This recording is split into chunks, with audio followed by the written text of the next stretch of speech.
Be ready 5 seconds. Start.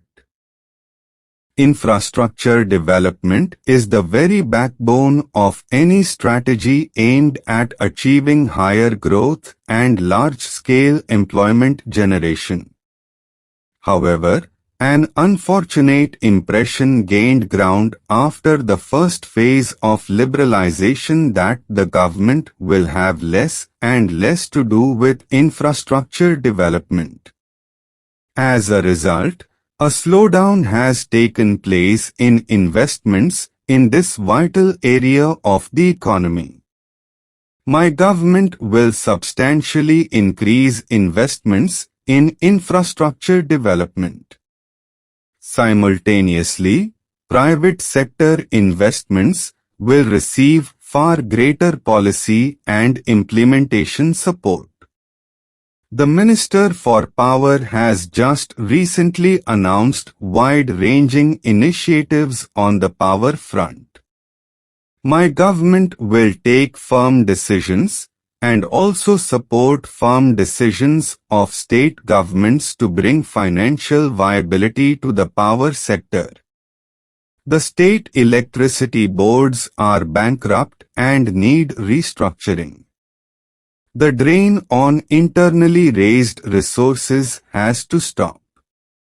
In this regard, the country should take note of the bold but painful steps the Andhra Pradesh Chief Minister has taken to guard and raise the viability of power generation and distribution in his state.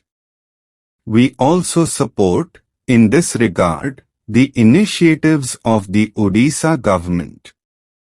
Delays in implementation have been the bane of infrastructure projects in India. They have led to not only cost and time overruns, but also loss of opportunities in downstream income and employment generation. This neglect and waste will be positively addressed. Towards this end, the Prime Minister's office will directly monitor all projects capitalized at more than Rs 100 crore each in the areas of power, roads, bridges, and dams, irrigation, telecommunication, oil and energy, railways, ports and airports. My office will seek a monthly progress report on all such projects and ensure that they are completed and commissioned on due dates. Agriculture is the very heart of our economy and culture. Farm production has to reach a growth rate of at least 5%, otherwise our goals of overall economic growth and employment generation, as also our promise to build a hunger-free India by the year 2010 will remain unfulfilled. Food security on a long-term basis is our urgent and immediate concern. Government plans to earmark substantial plan funds for public investment in agriculture, rural development, irrigation, horticulture, afforestation, wasteland development and related rural infrastructure.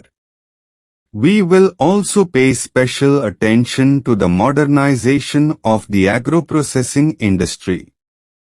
It has immense potential for employment generation in the country now. Agro-processing industry provides a critical link between the agriculturist and the urban consumer. We will strengthen this link, among other things, by encouraging collaboration between the cooperative agriculture sector and the corporate sector. Opportunities in exports of food products will be vigorously pursued.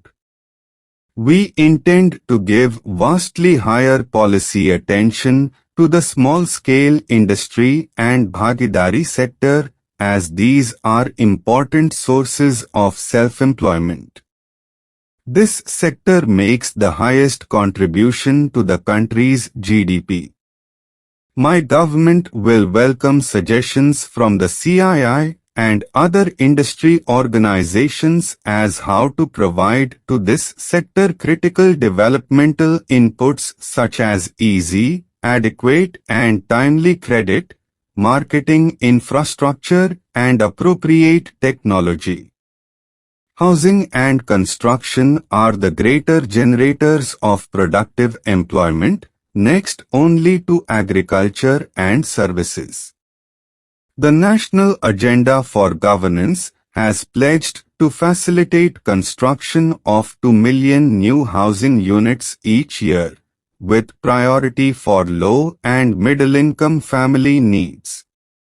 Within the next 60 days, my government will unveil a national housing policy.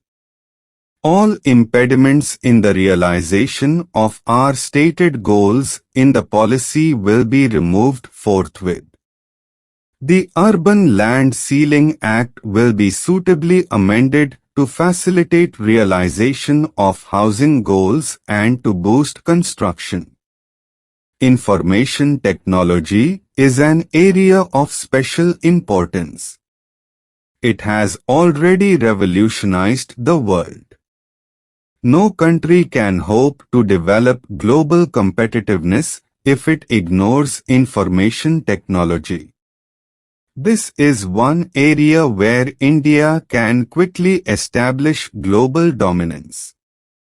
India can be fully competitive in this area with tremendous payoffs in terms of income generation and creation of high-quality jobs. This area also provides an alternative and attainable opportunity to Indian business and industry to become software czars.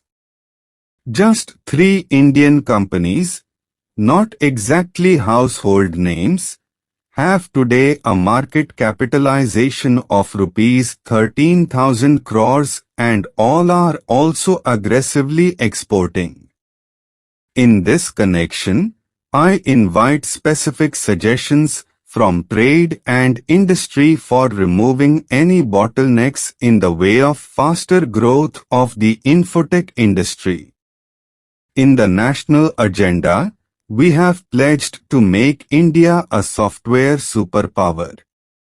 Within the next 30 days, we will set up a National Information Technology Task Force, which will formulate a draft national informatics policy. The government will initiate immediate steps to effect reforms in the public sector. These will embrace the whole gamut of imaginative restructuring, including transparent disinvestment and reducing PSU losses. Indian industry must improve its global competitiveness and strengthen its export muscle. We cannot succeed in Swadeshi development if we do not export. The new EXIM policy seeks to provide special support to our exporters as such. Stop.